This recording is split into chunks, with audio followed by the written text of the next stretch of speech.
Ya, assalamualaikum sobat sekalian. Bertemu kembali dengan TMC Blog. Ya, akhir pekan ini adalah akhir pekan penultimate round ya atau satu sebelum terakhir, seri satu sebelum terakhir dari kejuaraan balap sepeda motor produksi massal. WSBK ya, World Superbike. Nah, di mana? Di Portugal, di sirkuit Estoril. Dan di awal hari Minggu atau hari Ahad ini kita sudah melewati yang namanya race 1, di mana pada sesi Superpool atau seri kualifikasinya itu Toprak Razgatlioglu itu berhasil meraih pole position sekaligus juga menorehkan lap time baru di sirkuit Estoril untuk kelas WSBK. Nah, calon rookie MotoGP ini ya akhirnya di race 1 pun akhirnya memenangkan balapan ya di depan dari Nicolo Bulega. Dan ya setelah race 1 ini, di mana Toprak Razgatlioglu itu berhasil meraih 25 poin, dia berhasil membentangkan jarak ya di klasemen dari pembalap Ducati Aruba, pembalap dari factory WSBK-nya Ducati, ya Nicolo Bulega itu sejauh 41 poin. Nah, dengan 41 poin ini, ya Toprak Razgatlioglu, pembalap dari Turki ini, itu memiliki peluang ya bisa menyegel gelar juara dunia WSBK 2025 ya pasca Estoril ini. Nah, kali ini kita akan coba bahas seperti apa sih permutasi sederhananya dari kesempatan atau potensi dari Toprak untuk bisa menyegel gelar juara dunia ini. Nah, jadi di hari Minggu atau hari Ahad ini kita akan menghadapi dua balapan. Nah, setelah race 1 kemarin yaitu adalah Super Pole Race.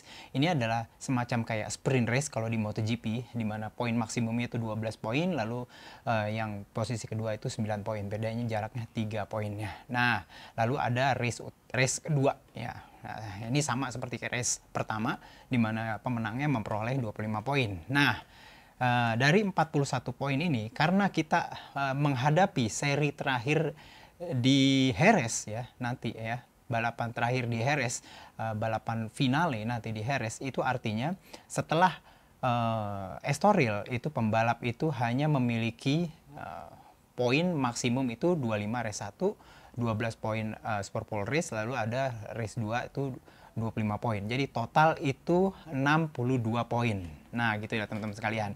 Nah, kalau pasca Super Pole Race hari ini di Estoril itu kalau Toprak ingin mengunci gelar juara dunia pasca Super Pole Race, dia harus mengembangkan jarak sebesar 87, 62 ya ditambah 25 pasti ya kan kesempatan di race 2, jadi 87. Sementara sekarang itu kan dia berjarak 41 poin.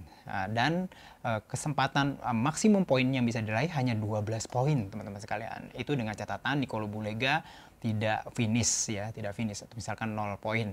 Nah, 41 ditambah 12 itu hanya sekitar 53. Belum cukup untuk memenuhi syarat untuk mengunci gelar juara dunia WSBK pasca Super Pole Race. Jadi Super Pole Race belum bisa menentukan gelar juara dunia. Tapi di race 2 ya, itu secara umum itu Toprak itu harus bisa mengembangkan jarak itu 62 poin pasca race 2 WSBK di Estoril. Karena apa 62 ya? Karena sisanya setelah itu kan hanya ada 3 balapan di Jerez di final ya. Race 1, race 2, dan Super Pole Race. Jadi 62. Nah, inilah yang bisa secara umum membuat Toprak itu memiliki potensi untuk meraih gelar juara dunia. Tapi syaratnya apa? Syaratnya adalah ya karena race 2 itu hanya bisa meraih 25 poin ya teman-teman sekalian ya, hanya 25 poin maksimum. Maka ya kan kalau 62 dikurangin 25 ya, artinya dia sekitar 37. Nah, sekarang pasca race 1 itu dia kan 41 poin, sehingga nanti pada saat Super Pole Race Toprak itu nggak boleh ya berjarak di bawah 37 poin, karena untuk bisa mengunci gelar juara dunia pasca race 2 itu starting awal mesti 37 poin, nggak bisa 36, karena kalau 36 tambah 25 kan kurang gitu ya, nggak bisa 62 gitu ya, 61 gitu ya teman-teman sekalian ya.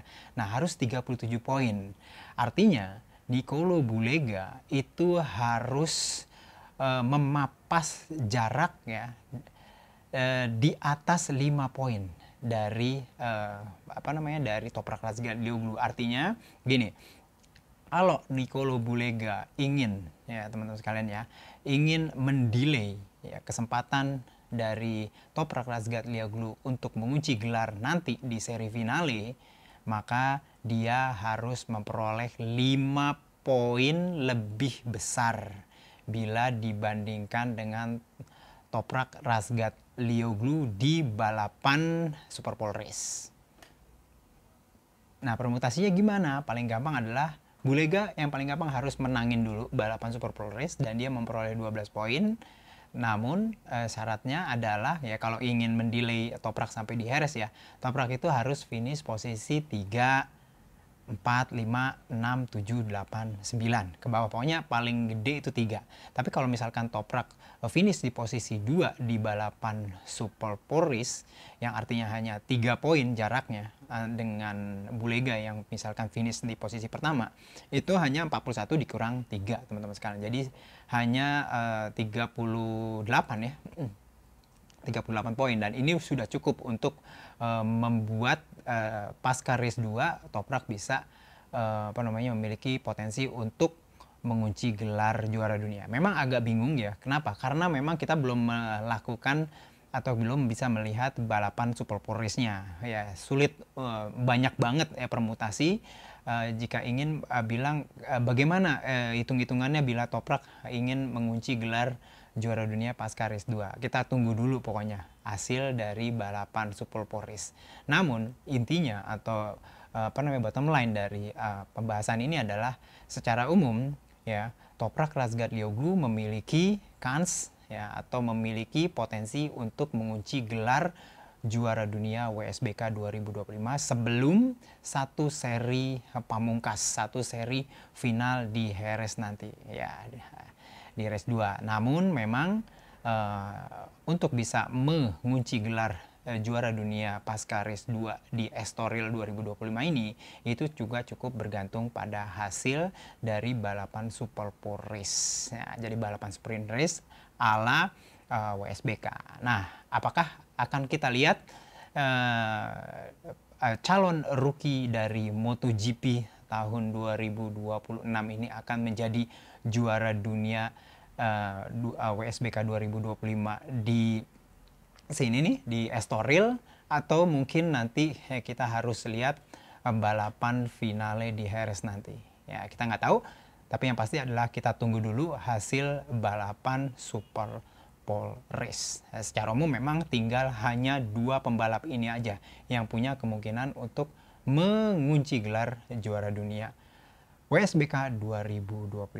Itu aja teman-teman sekalian. Kalau misalnya masih ada pertanyaan, memang agak pumet kalau mengenai masalah hitung-hitungan ini, teman-teman sekalian bisa lihat tulisannya di tmcblog.com mengenai tulisan ini. Mudah-mudahan nanti setelah Superpole Race kita bisa bicarakan kembali dalam artikel atau mungkin reels atau short dari vlog ya, mengenai potensi lebih lanjut dari Toprak. Apakah dia bisa mengunci di Estoril atau dia harus menunggu sampai Jerez nanti. Itu aja, sampai bertemu di konten selanjutnya. Assalamualaikum warahmatullahi wabarakatuh.